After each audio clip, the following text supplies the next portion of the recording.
आज मैं लेके आई हूँ आपके लिए बहुत ही ज़बरदस्त किस्म की रेसिपी जो है मटन यखनी, जो कि सर्दियों के मौसम में बहुत ही मुफीद और कारआमद रेसिपी है। मेरी आपसे हम्बल रिक्वेस्ट है, अगर आप मेरे चैनल पे नए आए हैं तो मेरे चैनल को जल्दी जल्दी कर ले सब्सक्राइब। तो फिर देर किस बात की, वीडियो को शुरू करते हैं।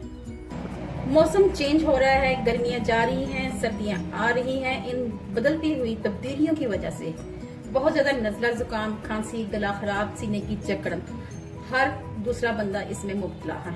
इन सब का हल मैं आपको आज बताऊंगी मटन यखनी में।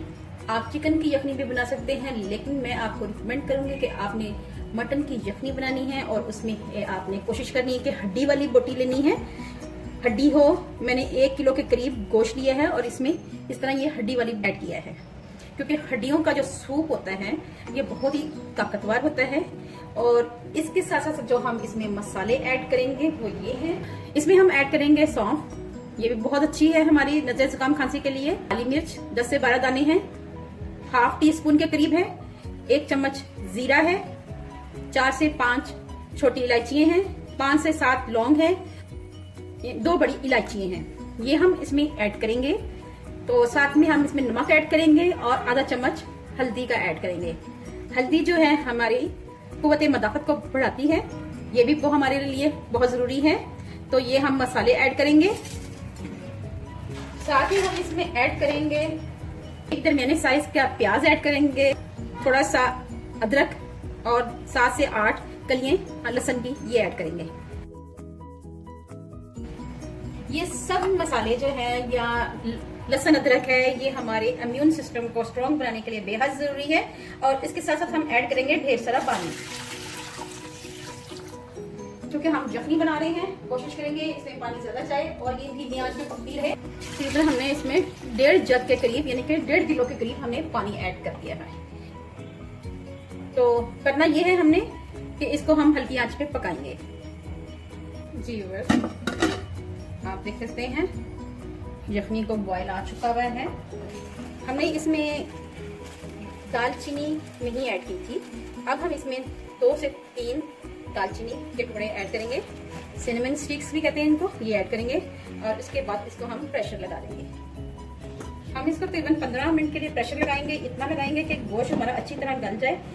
आम खाना पकाने की से ज्यादा देर तक इसको प्रेशर लगाएंगे। आम खाना हम 10 मिनट में अगर पकाते हैं तो इसको हम 5 मिनट ज्यादा लगाएंगे, ताकि गोश्त हमारा अच्छी तरह गल जाए। इसके अलावा जो हड्डियां हैं उनका सूप अच्छी तरह निकल जाए, ठीक है। और फिर 15 मिनट के बाद आपसे मिलती है। जी व्यूअर्स, एयर हमारी निकल चुकी हुई है गशर में से, आप देख सकते हैं हमारी यखनी जो है बहुत ही अच्छी तैयार हो चुकी हुई है और गोश्त भी हमारा माशाल्लाह बहुत ही अच्छा गल चुका हुआ है। ये आप देख सकते हैं, इस तरह गला होना चाहिए गोश्त को, अच्छी तरह गला होना चाहिए। दूसरा ये है कि इसकी जो हड्डियां हैं इनको भी अच्छी तरह, हड्डियों में जो इसका असर है अच्छी तरह इसका निकलना चाहिए। इस स्टेज पे आप देख सकते हैं कि यखनी हमारी तैयार हो चुकी है। इसका एक रीजन ये भी है कि यखनी के ऊपर तरी आ चुकी हुई है। चलिए व्यूअर्स, अब इसको हम यखनी को छान लेते हैं, क्योंकि मसाले मैंने खड़े डाले थे इसलिए हम इसको छान लेते हैं।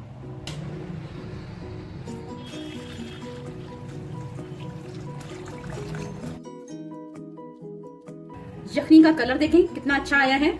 ये कलर जो है हल्दी की वजह से है। हल्दी हमारी बॉडी के लिए एंटीबायोटिक का काम करती है। सर्दियों में खास तौर पे आप सर्व करेंगे यखनी को गोश्त के साथ। अगर आप चाहें तो